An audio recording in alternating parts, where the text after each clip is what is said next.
Science और history में इनकी कोई जगह नहीं। प्रॉफिट मोहम्मद की कहानी की कैसे उन्होंने चांद को अपनी तलवार से 2 हिस्सों में बांटा, ये सब माइथोलॉजिकल कहानियां हैं। क़यामत करीब आ पहुंची और चांद शक हो गया, और अगर काफिर कोई निशानी देखते हैं तो मुंह फेर लेते हैं और कहते हैं कि ये एक हमेशा का जादू है, और उन्होंने झुटलाया और अपनी ख्वाहिश की पैरवी की, और हर काम का वक्त मुकर्रर है, और उनको ऐसे हालात साबिकीन पहुंच चुके हैं जिनमें इबरत है और कामिल दानाई की किताब भी, लेकिन डराना इनको कुछ फ़ायदा नहीं देता।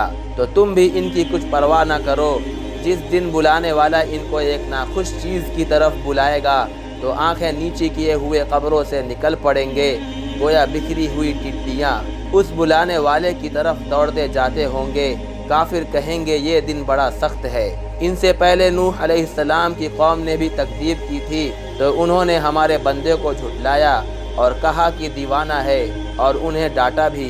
तो उन्होंने अपने परवरदिगार से दुआ की कि मैं इनके मुकाबले में कमज़ोर हूँ, तू इनसे बदला ले। बस हमने ज़ोर के मेह से आसमान के दहाने खोल दिए और ज़मीन में चश्मे जारी कर दिए, तो पानी एक काम के लिए जो मुक़द्दर हो चुका था जमा हो गया। और हमने नूह अलैहिस्सलाम को एक कश्ती पर जो तख्तों और मेखों से तैयार की गई थी सवार कर लिया, वो हमारी आंखों के सामने चलती थी।